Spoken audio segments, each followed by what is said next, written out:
If you've watched the latest teaser, you might be asking who the red-haired girl in the final Stranger Things Season 2 trailer is. She appears to be in close proximity to Dustin and Lucas, and she appears just as Lucas says it's Judgment Day, which is why we need as much help as we can get. She also appeared briefly in a previous trailer, though we hardly got to see her in action.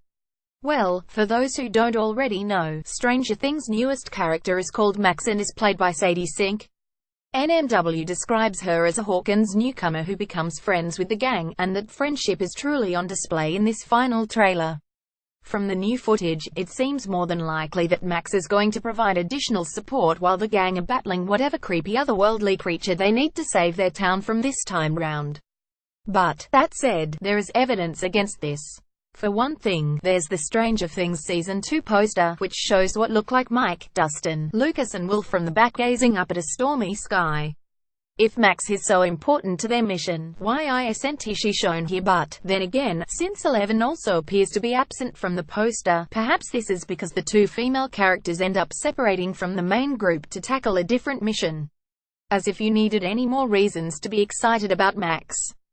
Netflix on YouTube. In September 2016, series executive producer Sean Levy told The Hollywood Reporter that there would be new characters in Stranger Things Season 2, and described Max as one of a handful of really compelling new characters, and all of these new characters as really intriguing. Max's character was described by The Hollywood Reporter in the same article as a tough and confident 13-year-old female. A year later, Finn Wolfhard, who plays Mike on the show, opened up further about the character to People, explaining that Max is our new friend from San Diego. She comes into town and sort of comes into our friend group. He continued, she's this sort of skater punk girl, and Dustin and Lucas end up kind of falling in love with her. And she sort of gets into the group, and I'm not really happy with it because I'm kind of envious because they're in love and I'm not. Screenslam on YouTube. But what does the actor herself say? According to Sink, who was interviewed at Comic-Con in July 2017, Max is a bit different from normal girls. But don't get too excited. If you were hoping for 11 like quasi-supernatural powers, that's not what the red-haired means. She explains she's a tomboy. She obviously doesn't wear any dresses, you'll never see her in a dress.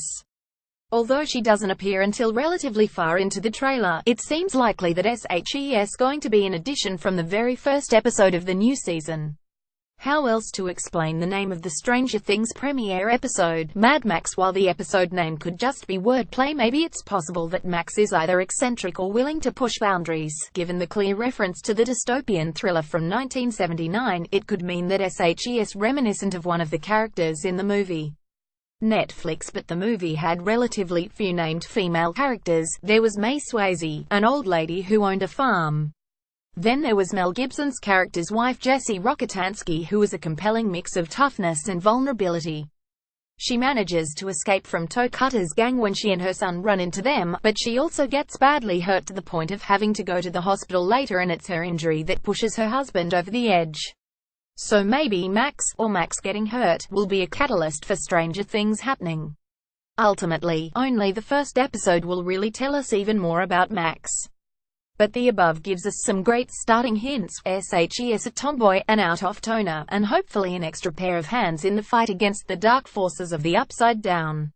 Plus, she's ready to kick some serious monster butt.